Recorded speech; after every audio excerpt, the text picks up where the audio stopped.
What's up, guys? Lance, the Obscure Movie Guy, coming to you once again with another fun-filled, fact-filled video that you probably won't care about, but we're going to do it anyways, trying to change the world one post at a time. Today's video is done in partnership with Indie Horror Junkie, so be sure to go to indiehorrorjunkie.com and check out all of their offerings. Issue 19 of the Indie Horror Junkie magazine is still available with Eileen Dietz on the cover. $5 for a downloadable PDF, $15 for a printable copy delivered straight to your door. There's also the Indie Horror Junkie podcast. Comes out every Wednesday night, 8 o'clock Eastern Standard Time. New people to talk to, new movies to go over, new stories to tell.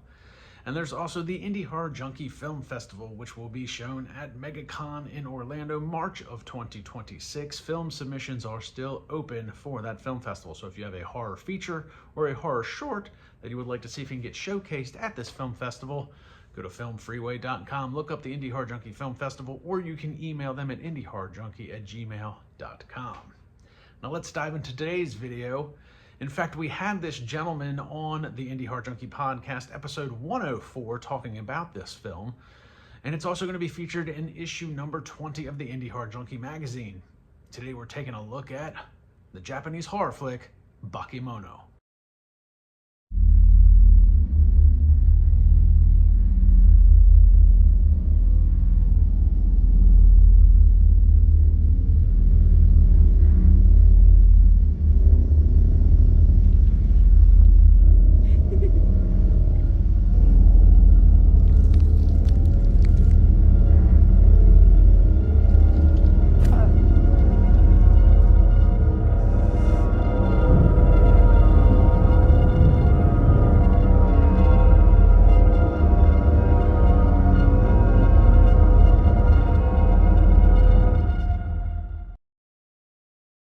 Bakemono is a Japanese horror flick centered around a single room, an Air BnB, if you will, in which a monster resides and feeds off of negative energy and infidelities of the people that stay in the room.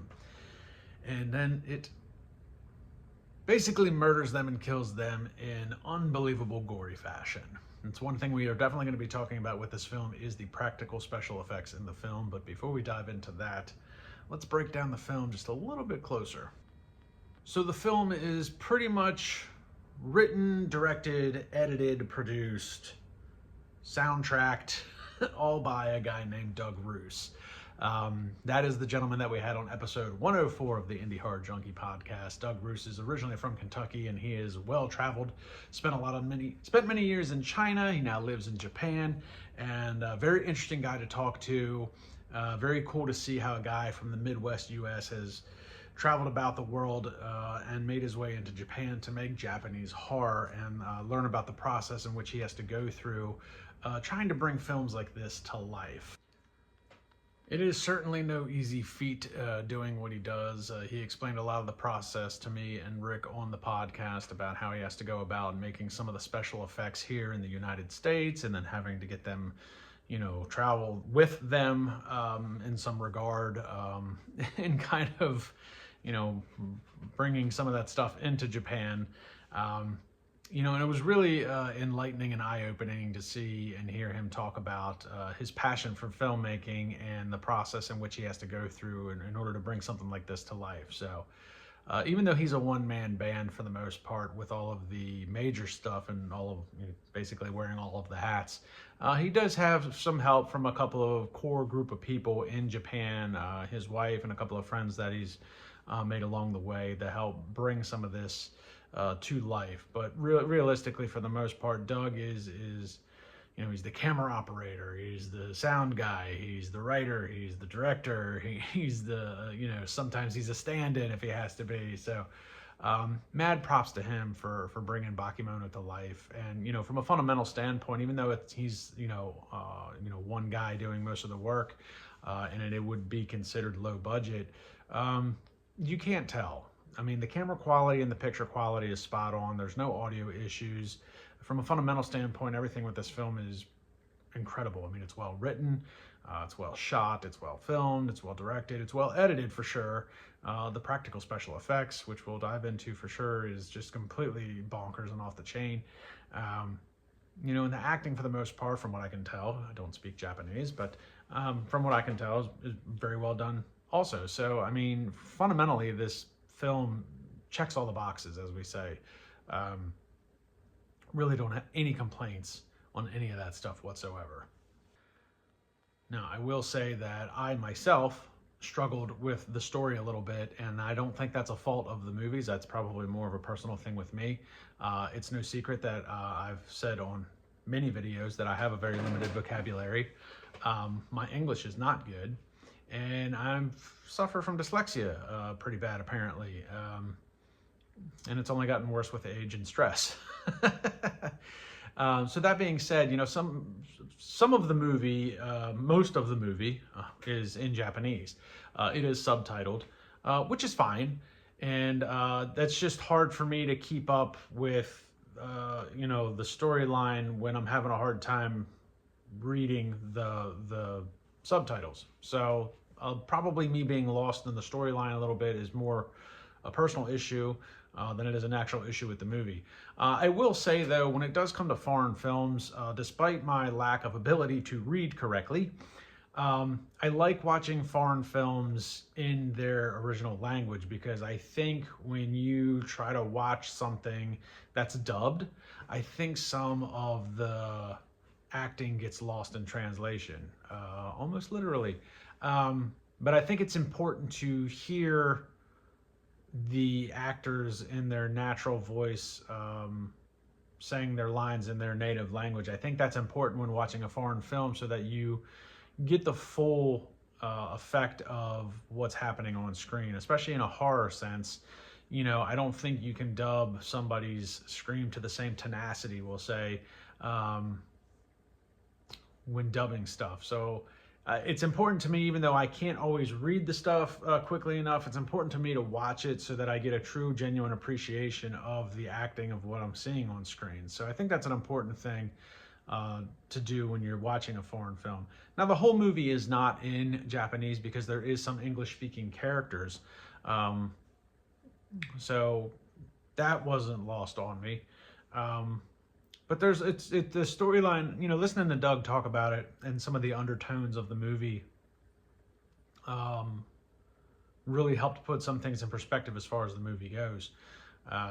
You know, the monster in and of itself kind of feeds off of negative vibes, you know, and people doing wrong things. It's kind of making its own justice, relegating that. So it was definitely an interesting movie. The biggest takeaway is obviously going to be the special effects. It's been entered into a number of film festivals since being completed, and just about, I don't say just about every single festival it's been to, but a lot of the festivals that it's gone to, it has had either gotten nominated or won some sort of award for the practical special effects. The practical special effects are just ridiculous. I can't even describe them. Listening to Doug talk about how he tries to bring these things to life, it's really insane. And when you watch it on screen, I mean, Hollywood is missing out on this guy doing some special effects. I mean, not only is he a good storyteller with the writing and directing, but bringing these special effects to life. It's creepy, it's gross, it's gory, it's bloody. It is gratuitous, but like, with intent. It's not gratuitous just for the sense of being gratuitous. It's done with intent, and it's done with a purpose, and it's not just there for shock value. The monster kind of changes throughout the course of the movie. With like each individual kill, he kind of adds to his body a little bit, it seems like. So the face kind of morphs a little bit and changes. Sometimes he's a little bigger, sometimes he's a little smaller, but whatever the case may be, it's creepy, it's disgusting, and they did a really good job with that. And then the sound effects that they use in relation to the monster, not just like the moaning and groaning, but like the gross, like wet, bloody, slithery sounds that go along with this type creature, just gives you the heebie-jeebies, if you will, which is also a movie. Regardless of that, it's really impressive, the special effects. So even if, like, even in my case, when I couldn't completely follow along with the story itself, the special effects was not lost on me, and just wanting to see the monster again was enough for me to stay vested in the film. So even though I'm not following 100% along with what's going on screen, like, the special effects had me captivated enough to like want to keep watching. So, and again, the storyline, that's my fault, you know. Now, from what I can gather, it's a multitude of stories that all kind of take place in an Airbnb room. So each time that there's a killing, it's a different group of people or a different couple. You know, and there's like cheating involved, or there's aggression involved. You know, so there's always kind of like a negative connotation with the people in this room, and because of that negative connotation, the monster kind of feeds off of that and serves out his justice how he sees fit. So it was pretty cool and pretty interesting from what I did understand, and then listening to Doug kind of explain it to me a little bit on the podcast really helped. So if you're into Japanese horror and you're into blood and gore, if you can find this film when it becomes available on streaming, I highly recommend watching it. It currently, as of this filming, does not have distribution for the US as of yet. Doug is kind of self-distributing. You can contact Doug through his websites and Facebook. He'll probably sell you a Blu-ray. He'd be more than happy to. But there is no actual distribution in the US for this film as of yet. It is something that he is working on. He's got a couple of things in the fryer that he's looking at, and I'm not going to give any of those away. That's his story to tell. But regardless of that fact, when it does become available, write down the name Bakemono, because if you're into Japanese horror, if you're into gore, this movie is one to watch. If you're into just special effects in general, just practical special effects, definitely check this one out and see what it's all about. For more information on this film, go watch the podcast, episode 104 of the Indie Horror Junkie podcast. You can also pick up, and I'm not going to give too much away about this, but I will say issue 20 will have a spread on this film for some more information. So if you're looking for more information on Bakemono, you can get it in November's issue of Indie Horror Junkie. You can also go to the Indie Horror Junkie podcast and look up episode 104 and hear me, Rick, and Doug talk about this film and the process in which he had to go through to bring it to life. So check those things out. Be on the lookout for Bakemono, because it is going to be coming to a distributor hopefully soon. So guys, like, subscribe, and comment to my YouTube channel. Check me out on Facebook and Instagram, and I'll see everybody in the next video.